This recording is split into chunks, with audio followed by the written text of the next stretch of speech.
Assalamualaikum warahmatullahi wabarakatuh. Salam sejahtera untuk kita semua. Om Swastiastu, Namo Buddhaya, salam kebajikan. Yang terhormat Bapak Rio Kurniawan MPD sebagai dosen pengampu mata kuliah Bahasa Indonesia dan teman-teman yang saya banggakan. Pertama-tama, marilah kita panjatkan puji beserta syukur kehadirat Allah Subhanahu wa Ta'ala karena atas limpahan karunia-Nya sehingga kita masih diberi kesempatan untuk menyelesaikan tugas ujian akhir semester dalam keadaan sehat walafiat. Salawat beserta salam tak lupa kita curahkan kepada junjungan kita Nabi besar Muhammad SAW, karena berkat beliaulah mengantarkan kita dari alam kegelapan, alam kebodohan menuju alam terang benderang seperti yang kita rasakan saat ini. Pada kesempatan kali ini, izinkanlah saya, Deva Permana, dengan NPM D1D020091 untuk menyampaikan pidato yang berjudul Digitalisasi Pendidikan di Masa Pandemi. Saat ini Corona menjadi pembicaraan yang hangat. Di belahan bumi manapun, Corona masih mendominasi ruang publik. COVID-19 adalah penyakit menular yang disebabkan oleh jenis coronavirus yang baru ditemukan. Walaupun lebih banyak menyerang ke lansia, virus ini sebenarnya bisa juga menyerang siapa saja, mulai dari bayi, anak-anak, hingga orang dewasa. Virus corona ini bisa menyebabkan gangguan ringan pada sistem pernapasan, infeksi paru-paru yang berat, hingga berujung pada kematian. Coronavirus Disease 2019 atau COVID-19 pertama kali ditemukan di kota Wuhan, China pada akhir Desember tahun 2019. Virus ini menular sangat cepat dan telah menyebar hampir ke semua negara, termasuk Indonesia, hanya dalam waktu beberapa bulan saja. Sehingga WHO pada tanggal 11 Maret 2020 menetapkan wabah ini sebagai pandemi global. Hal tersebut membuat beberapa negara menetapkan kebijakan untuk memberlakukan lockdown dalam rangka mencegah penyebaran virus COVID-19. Di Indonesia sendiri diberlakukan kebijakan pembatasan sosial berskala besar atau PSBB untuk menekan penyebaran virus ini. Karena Indonesia sedang melakukan PSBB, maka semua kegiatan yang dilakukan di luar rumah harus dihentikan sampai pandemi ini mereda. Maka dari itu, banyak sektor yang terdampak dari penerapan kebijakan tersebut, seperti sektor ekonomi, sosial, pendidikan, politik, dan budaya. Pendidikan di Indonesia pun menjadi salah satu bidang yang terdampak akibat dari adanya pandemi COVID-19.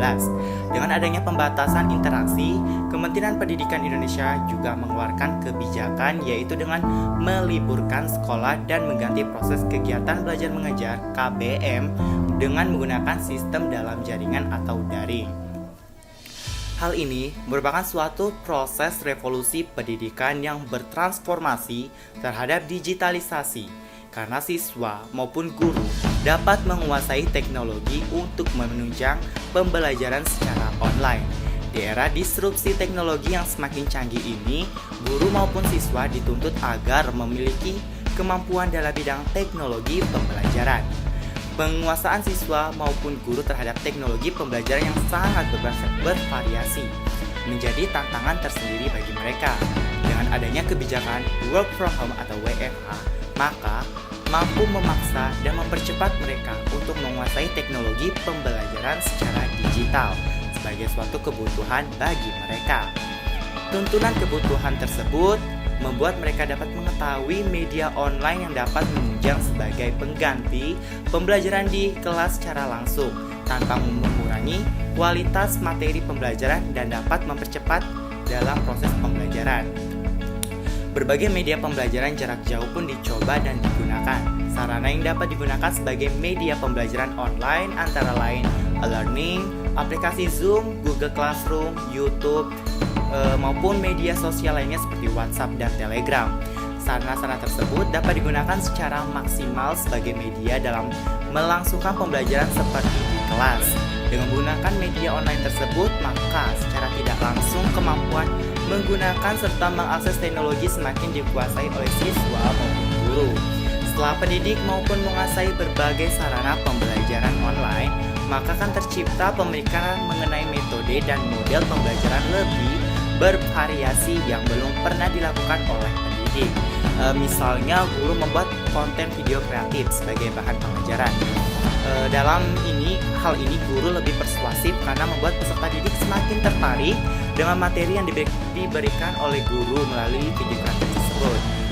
Peserta didik tentu akan dapat memahami apa yang dijelaskan oleh guru melalui video kreatif tersebut.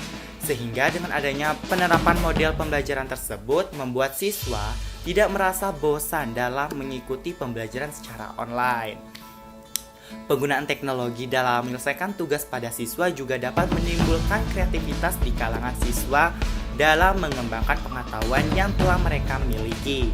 Dengan metode pembelajaran yang bervariasi dari guru, mereka dapat menciptakan suatu produk pembelajaran kreatif yang dapat mengembangkan pemikiran melalui analisa mereka sendiri, tanpa keluar dari pokok bahas materi yang telah disampaikan oleh guru.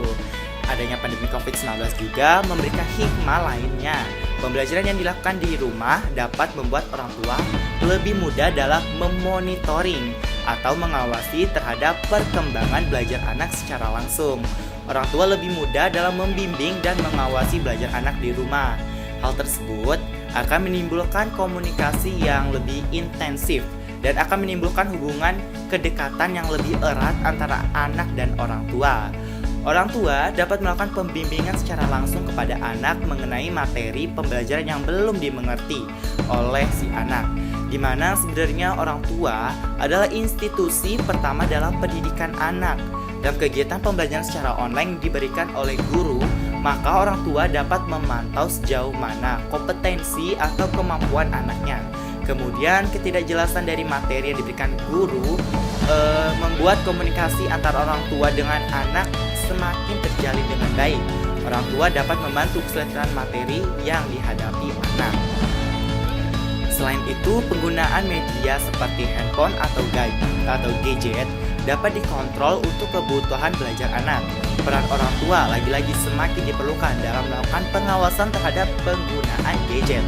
Hal tersebut memberikan dampak yang positif bagi anak dalam memanfaatkan teknologi untuk hal-hal yang bermanfaat.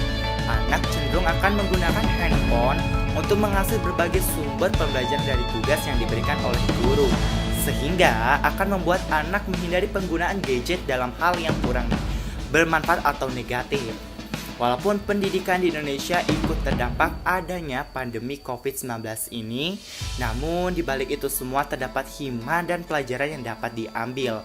Adanya kebijakan pemerintah untuk melakukan pembelajaran jarak jauh atau PJJ atau melalui online, maka dapat memberikan manfaat, yaitu meningkatkan kesadaran untuk menguasai kemajuan teknologi saat ini dan mengatasi permasalahan proses pendidikan di Indonesia, karena berhubungan sekali dengan perkembangan industri 4.0 atau 4.0.